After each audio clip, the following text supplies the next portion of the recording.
conhecimento da vontade de Deus e uma oração pelo pleno conhecimento de Deus. Por isso nós falamos sobre a plenitude de Deus e sobre a plenitude da vontade de Deus.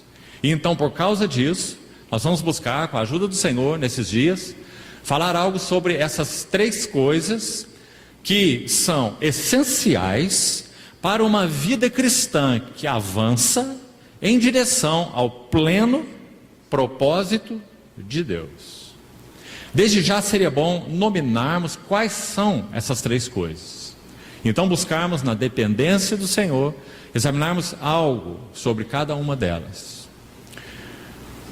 A primeira necessidade essencial para avançarmos para o pleno propósito de Deus é compreender o que seja esse pleno propósito de Deus. É claro, irmãos, como poderíamos avançar para aquilo que não conhecemos? Impossível. A única forma de avançarmos para um alvo, para uma meta, é conhecermos qual é essa meta. Paulo podia dizer com todas as letras e com todo o seu coração, Filipenses 3, eu prossigo para o alvo. E ele chama esse o alvo de o prêmio, artigo definido singular. Não são os alvos e nem os prêmios. O alvo e o prêmio da soberana vocação de Deus em Cristo Jesus. Ele disse que isso o havia conquistado. Extremamente importante também essa palavra, porque precisamos fazer uma pergunta para nós. Em primeiro lugar, como vamos buscar avançar já hoje, nesse primeiro tempo, temos entendimento de qual seja o pleno propósito de Deus? Temos? Essa é a primeira pergunta. Segundo, esse pleno propósito de Deus nos conquistou? Nós corremos com tudo que somos, com tudo que temos, com tudo que Deus nos tem dado, isso inclui tudo mesmo: vida, energia, saúde, inteligência, família, bens, relacionamentos, serviço, tudo o que somos e temos. Nós reunimos todas essas coisas e as direcionamos em relação ao pleno propósito de Deus? Outra pergunta que precisamos responder, porque infelizmente temos a tendência de vivermos vidas esfaceladas ou divididas.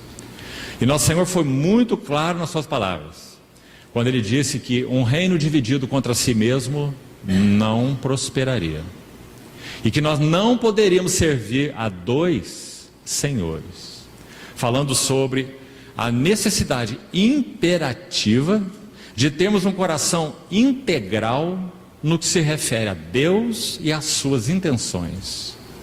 Então, queridos, amados irmãos, não estamos usando essas palavras iniciais como uma introdução. Nós estamos usando essas palavras iniciais como uma exortação. Nós precisamos perguntar aos pés do Senhor se nós temos reunido tudo que somos e tudo que temos e direcionado o que somos e o que temos no rumo do pleno propósito de Deus. Mas então, para darmos esse primeiro passo, deixe-me citar inicialmente quais seriam essas três coisas então, para podermos partilhar isso de maneira mais didática possível, com a ajuda do Senhor. A primeira necessidade é compreender, já citamos, compreender qual seja o pleno propósito de Deus. E vamos buscar falar sobre isso nessa primeira reunião. Se o Senhor permitir, amanhã nós vamos falar sobre a segunda coisa essencial.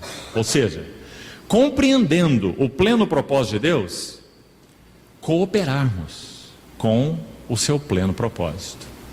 Compreendendo aquilo com o que Deus está ocupado, nós nos ocuparmos com aquilo que Deus está ocupado.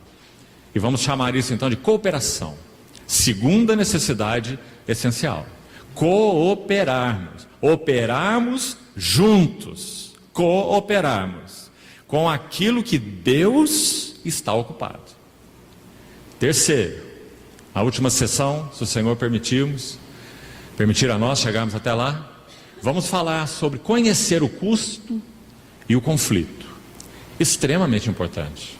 Não basta compreendermos o pleno propósito de Deus. Não basta nem mesmo cooperarmos com o pleno propósito de Deus, o segundo elemento que citamos, sem conhecermos o custo e o conflito envolvidos. Nosso Senhor foi muito claro também quanto a isso. Quando em Lucas 14 ele diz aos seus discípulos: quem não se assenta primeiro para calcular o custo de uma obra, uma torre, no caso que o Senhor diz ali, ele vai edificar uma torre, mas não se assenta primeiro para calcular a despesa. A palavra despesa ali na língua original, custo.